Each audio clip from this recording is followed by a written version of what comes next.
Football ইতিহাসের সবচেয়ে আলোচিত নামগুলোর একটি ক্রিস্টিয়ানো রোনালদো।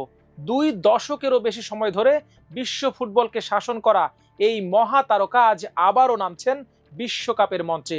তবে এবারের বিশ্বকাপ অন্য সব কিছুর চেয়ে আলাদা, কারণ এটি শুধু আরেকটি টুর্নামেন্ট নয়, বরং হতে পারে রোনালদোর ক্যারিয়ারের শেষ বিশ্বকাপ অভিযান। আর সেই অভিযানের লক্ষ্য একটাই, তা হলো অধরা বিশ্বকাপ ট্রফি। বাংলাদেশ সময় আজ রাত 11টায় যুক্তরাষ্ট্রের হিউস্টনের এনআরজি স্টেডিয়ামে আফ্রিকার প্রতিনিধি ডিআর কঙ্গোর বিপক্ষে ম্যাচ দিয়ে শুরু হবে পর্তুগালের বিশ্বকাপ মিশন। আন্তর্জাতিক ফুটবলের ইতিহাসে এই প্রথমবার মুখোমুখি হচ্ছে দল দুটো। বিশ্বকাপ শুরুর আগেই আলোচনার কেন্দ্রে রয়েছেন ক্রিস্টিয়ানো রোনালদো, কারণ মাত্র কয়েক ঘন্টা আগে আলজেরিয়ার বিপক্ষে বিশ্বকাপের প্রথম ম্যাচে হ্যাট্রিক করে ফুটবল বিশ্বকে নাড়িয়ে দিয়েছেন তার চির প্রতিদ্বন্দ্বী লিওনেল মেসি।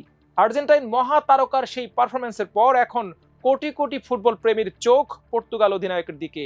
প্রশ্ন একটাই, মেসির জবাব কি দিতে পারবেন CR7? 41 বছর বয়সেও যেন সময়কে চ্যালেঞ্জ জানিয়ে খেলছেন রোনালদো।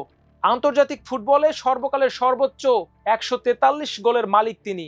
এবার মাঠে নামলেই বিশ্বের প্রথম ফুটবলারদের একজন হিসেবে ষষ্ঠ বিশ্বকাপ খেলার অনন্য রেকর্ডেও ভাগ বসাবেন। তবে ব্যক্তিগত অর্জনের চেয়ে বড় বিষয় হলো রোনালদোর সামনে এখন বিশ্বকাপ জয়ের শেষ সুযোগ। শুধু রোনালদো নন, এবারকার পর্তুগালকে অনেক বিশ্লেষকই বিশ্বকাপ জয়ের অন্যতম দাবিদার হিসেবে দেখছেন, কারণ এই দলটিকে ঘিরে রয়েছে অসাধারণ প্রতিভার সমাহার।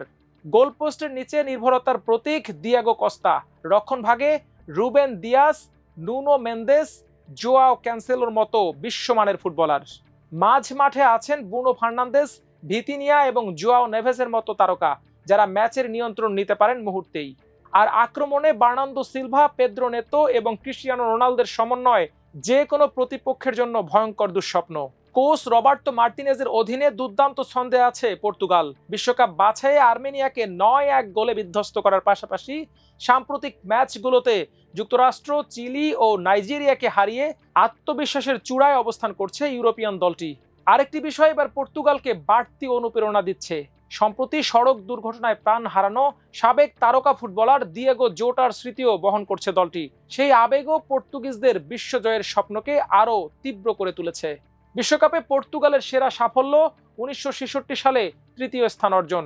এরপর বহুবার সম্ভাবনা জাগিয়েও শিরোপার খুব কাছে যেতে পারেনি তারা। কিন্তু এবার পরিস্থিতি ভিন্ন।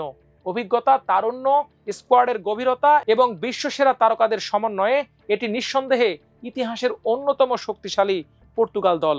আজ কঙ্গোর বিপক্ষে ম্যাচটি কেবল একটি গ্রুপ পর্বের ম্যাচ নয়, এটি হতে পারে রোনালদোর বিশ্বজয়ের মহাকাব্যের প্রথম অধ্যায়। মেসি নিজের বিশ্বকাপ শুরু করেছেন হ্যাট্রিক দিয়ে, এখন অপেক্ষা আরেক কিংবদন্তির। বিশ্ব ফুটবলের সবচেয়ে বড় মঞ্চে সবচেয়ে বড় স্বপ্ন নিয়ে আবারও আসছেন ক্রিস্টিয়ানো রোনালদো। প্রশ্ন এখন একটাই, এবার কি বিশ্বকাপ ট্রফিটা উঠবে তার হাতে? সে পর্যন্ত চোখ রাখুন আমার দেশে স্পোর্টসে। আল্লাহ হাফেজ।